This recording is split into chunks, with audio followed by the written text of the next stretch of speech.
That may be the greatest catch I've ever seen in my life.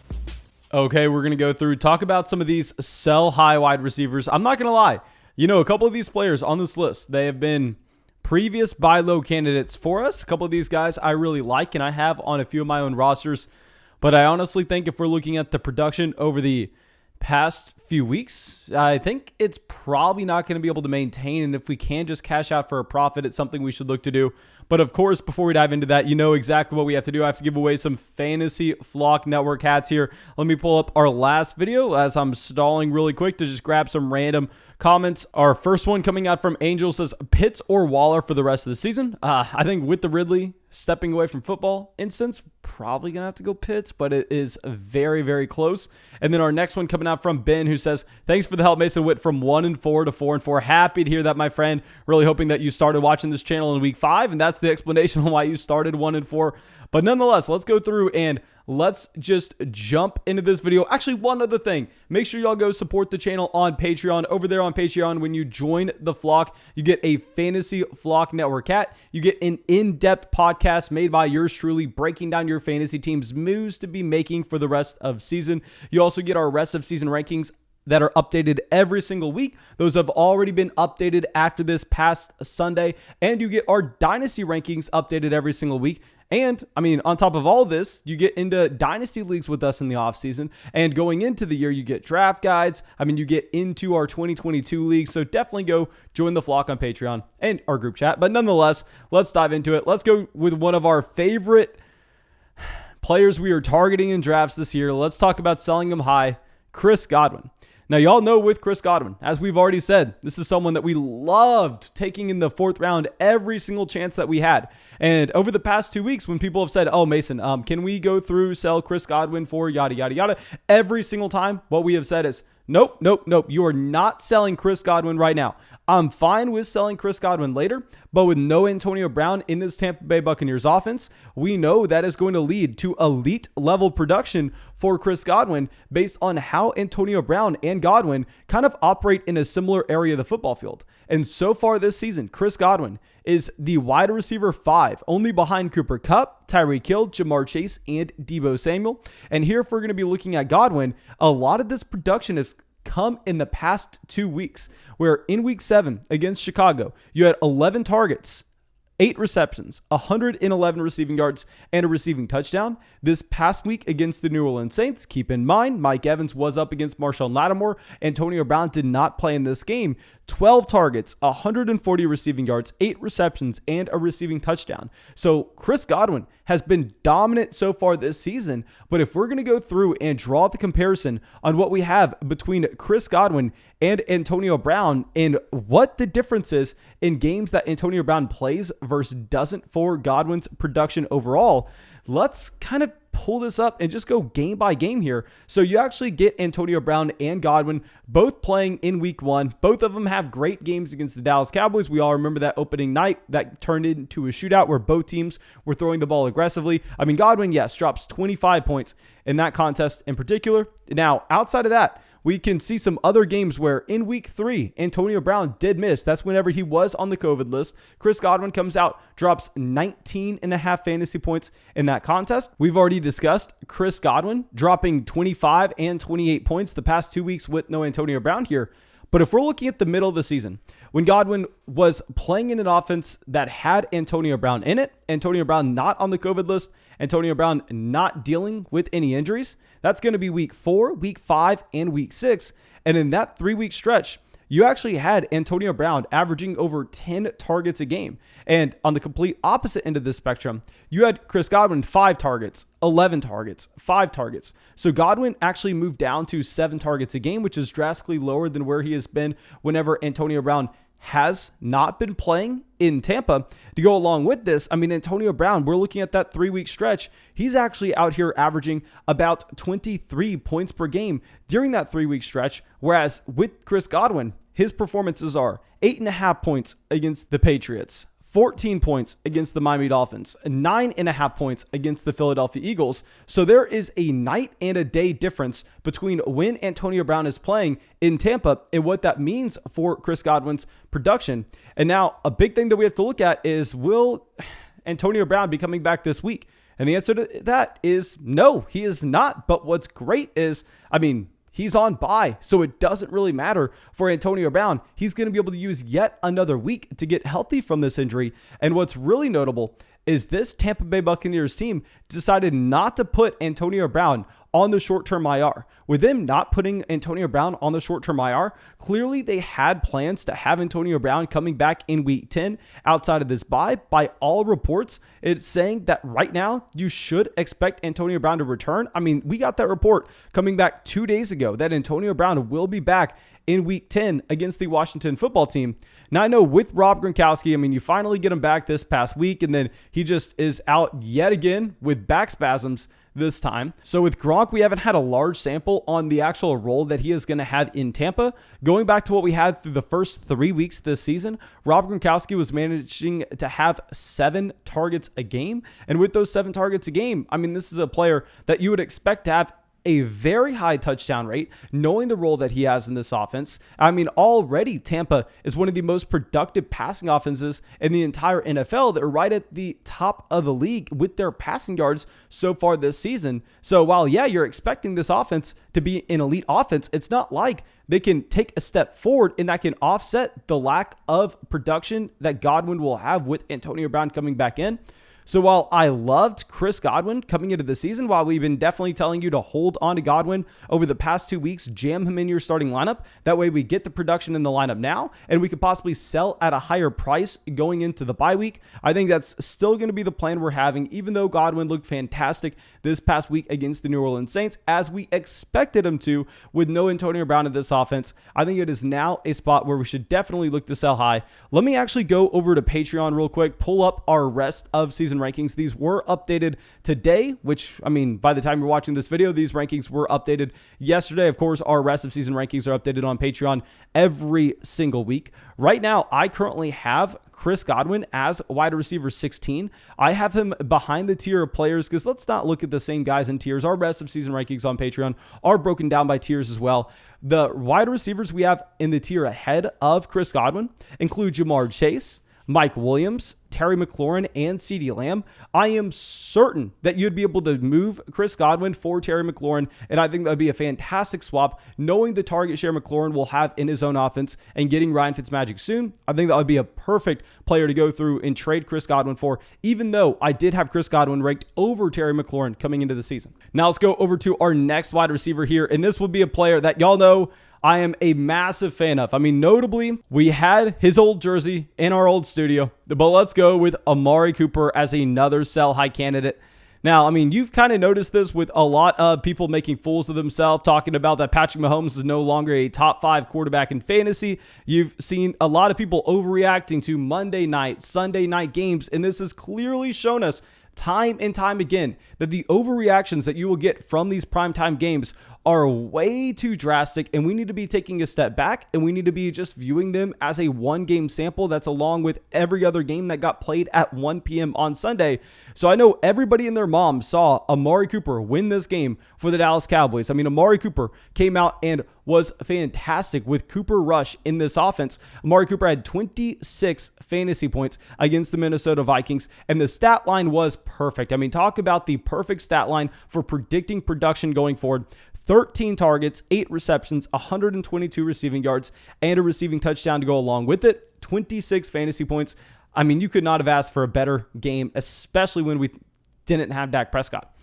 So Prescott coming back in should make you more excited about this Dallas Cowboys offense in general. But the issue with Amari Cooper in particular is we really, throughout his entire NFL career, have not been able to see that consistent play on a week-to-week basis. I know that a lot of people, already naturally bake in Tyler Lockett's up and down nature to his own games into his price point. But Amari Cooper, to be honest, is a very similar wide receiver. Amari Cooper, 39 points week 1 against the Tampa Bay Buccaneers, 26 points this past week against the Minnesota Vikings. Outside of that, he has yet to have another game with 20 points this year. He has yet to have another game with 16 points this year. He's had multiple 5-point performances. So very similar to what you kind of see with Tyler Lockett in his blow-up games. I think it's always going to be a good idea to go through and look to move Amari Cooper afterwards. We're going to go back to 2020. And in 2020, I know, keep in mind, Yes, you get Dak Prescott missing the majority of the year, but the total games that you had from Amari with over 20 fantasy points, 2. And what we are also going to see very soon is you're going to be getting Michael Gallup coming back into this Dallas Cowboys offense. And I want to remind everybody the quality of wide receiver that Michael Gallup is. He is not just some backup level option for this Dallas Cowboys offense. I mean, of course, you know I'm a massive Amari Cooper fan. Amari Cooper in that 2015 NFL draft class, I mean, he was one of the main reasons I fell in love with Dynasty Fantasy Football. Yes, this is not a Dynasty video, but y'all know that's my specialty. That's what I really love. And Amari Cooper, I mean, will always have a special spot in my heart. But at the same time, if you go back to 2019, Michael Gallup had more targets on a per game basis than Amari Cooper. He had more receiving yards on a per game basis than Amari Cooper. And he was a second-year player. That is not to say that Michael Gallup's going to come back into this offense and he will outproduce either Amari or CeeDee Lamb. It will be the exact opposite of that instance. But it is to say that Michael Gallup will come back into this offense and he will have a significant role where he's getting significantly more targets than what you have with Cedric Wilson. So yeah, Amari Cooper, I think it's going to be an interesting spot to sell high. If I'm pulling up my updated rest of season rankings, I currently have Amari Cooper at wide receiver 17, one spot behind Chris Godwin. And very similar, if we could trade Amari Cooper to those wide receivers, like if we can get Terry McLaurin, I think that'd be a no-brainer. Now let's go down to our next player. This is going to be someone else that we were very high on this season, but the underlying numbers are not great with him. Let's go over to Robert Woods. Now, with Robert Woods, yes, we finally get some production. Y'all know we have Robert Woods in so many leagues. He drops 20 fantasy points this week against the Tennessee Titans. Now, if I told you, hey, Robert Woods drops 20 fantasy points, how many receptions do you think he has? How many receiving yards do you think he has? You're like, okay, 20 fantasy points. I'd assume maybe just say 7 receptions, 80 receiving yards. He comes away with a touchdown or 2 at the same time. Well, Robert Woods, 3 receptions, 35 receiving yards. He gets a receiving touchdown and luck boxes his way into a rushing touchdown as well. Now, of course, with Robert Woods, he's always going to have some rushing equity in this offense. But if you're going to be trying to project rushing touchdowns going forward with any wide receiver, that's just an impossible task. And if we're going through so far this season and looking at just say 80-yard games from Robert Woods, he has had a total of 1 game with more than 75 receiving yards or more. He has had 1 game in 1 game alone. If you're going to be looking at the stat line with what we have had with his targets in this offense, he's had 59 targets through 8 weeks as well. I mean, the problem is Cooper Kupp just continues to drive this entire offense. I mean, he's at the very top of the NFL in pretty much any predictive stat you have going forward. Cooper Kupp, yet again, drops 9 targets in this game, 115 receiving yards, 7 receptions, a receiving touchdown as well. Cooper Kupp, so far this season, has had 90 targets in Los Angeles, just crushing Robert Woods, not even close. I think you can safely say that Robert Woods at this point is going to be a very unpredictable wide receiver on a matchup-to-matchup basis. So if we could go through pivot off of Robert Woods, I think that would be something I'd be interested in. I mean, right now we have Robert Woods ranked as wide receiver 28. If we could trade Robert Woods and get to T. Higgins, get to Hollywood Brown, get to Adam Thielen, or a surging Michael Pittman right now, I think that'd be fantastic. Now let's go over to a couple players that not just the wide receiver, we're going to include a tight end, but I mean, we have included them every single sell high wide receiver video over the past 3 weeks now. Let's go with Cortland, Sutton, and Noah Fant. Now, I know the price point that you are going to get this week is going to be significantly lower than what you could have had a week ago, significantly lower than what you could have had 2 weeks ago, but should have listened to us then. I hope that everybody is now on board with the fact that Albert O and Jerry Jeudy coming back into Denver is going to be changing what you actually have with the distribution of targets in this offense.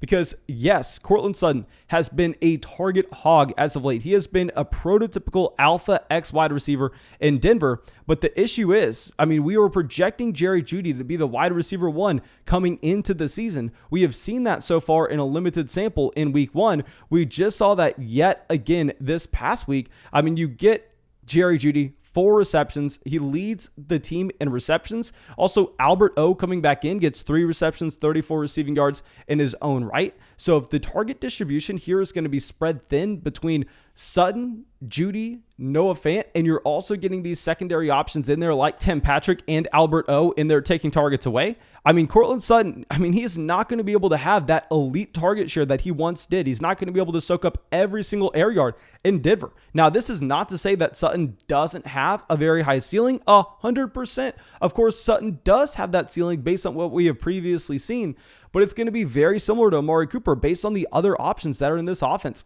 I think it's going to be a very up and down season from here on out with Cortland Sutton. I think if we could pivot over to get a more stable option in their respective offense, that'd be fantastic. Right now, I have Cortland Sutton, and honestly, I did not even move him down a single spot in our rest of season rankings from where we had him a week ago. I have him at wide receiver 29. And I think if we could trade him for someone like Brandon Cooks, that would be a no-brainer, knowing that Brandon Cooks is going to be getting Tyrod Taylor back in Houston. If we could go trade him for someone that we've been discussing, N.T. Higgins, get Hollywood Brown, Adam Thielen, Michael Pittman, Deontay Johnson, Tyler Lockett, go get an injured Antonio Brown. Any of those options, I think, would be significantly better than what we have with Cortland Sutton in Denver. Okay, so now let's go to our next player here. Let's go over to Miami, and y'all know we've been talking about Devante Parker a ton as of late because we were buying Jalen Waddle low a month ago, knowing that you didn't have Devante Parker healthy, you didn't have Will Fuller healthy, you had some great matchups for Jalen Waddle upcoming, and yeah, he crushed, but then you immediately have to sell high because Devante Parker is going to come into Miami. He is going to get a high target share, and he will be driving a lot of that opportunity away from Jalen Waddle. And yeah, Devante Parker comes out and he crushes this week. He was neck and neck with Jalen Waddle with targets in this offense, where Devante Parker, he leads the team in receiving, 8 receptions, 85 receiving yards, 11 targets as well. If you're looking at Devante Parker, he's averaged over 8 targets a game so far this season.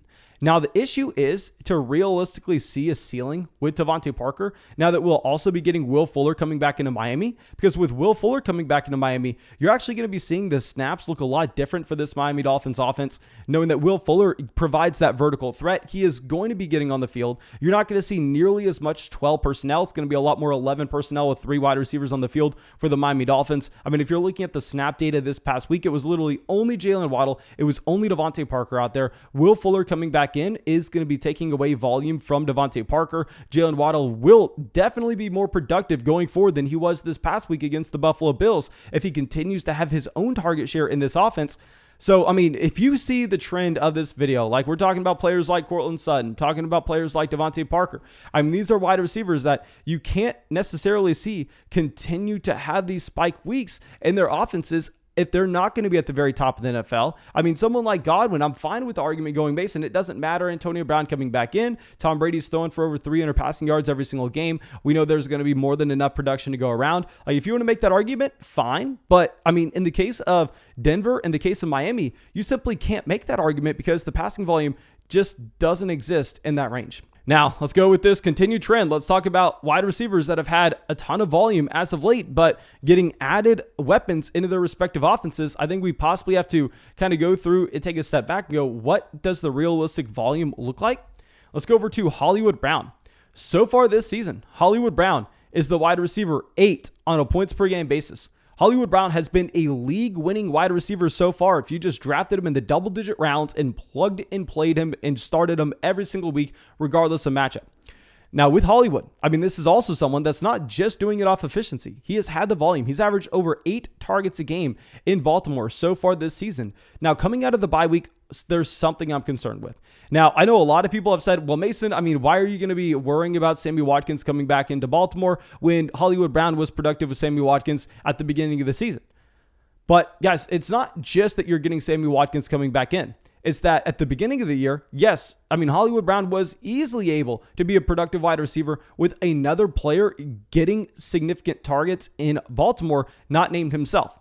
But now the issue is not only do you have Sammy Watkins, but you also have a healthy Rashad Bateman. So now you're seeing this Baltimore Ravens offense, having Watkins, Bateman, Andrews, and Hollywood. I actually think that there's not going to be enough passing volume to go around if we're looking at historical passing rates for this Baltimore Ravens offense with Lamar Jackson. And I understand the argument that this team is definitely going to skew a lot more pass happy this season than what they did in previous years, knowing that they don't have a significant running back that they can look at, knowing that they have to kind of skew pass happy because they really have no other option. but still, I'm not expecting Lamar to come close to 300 passing yards a game. So if we're going to be expecting the overall volume of the offense to go down and you're going to get more targets taken away from Sammy Watkins and Rashad Bateman going forward, I think with Hollywood Brown, it will be a wide receiver that probably bad to sell him high now just because coming out of the bye week, I don't necessarily think you're going to get a fantastic return. I do have him ranked as wide receiver 24, however, and if you're playing in a league where a lot of people are just looking at the points scored so far this season, I think you could easily trade like Hollywood Brown for Keenan Allen, and that'd be a no-brainer. Now, thank you. I really hope you enjoyed this video. Please go down there, drop that like, leave a comment, subscribe to the channel. It helps us out a ton. And of course, you can find our rest of season rankings. You can find our dynasty rankings. You can get a Fantasy Flock Network hat. You can get a podcast breaking down your fantasy team over there on Patreon. So make sure you go join the flock on Patreon. You can find the link in the description of the video. And that's all I got for you. Thank you so much and have a great day.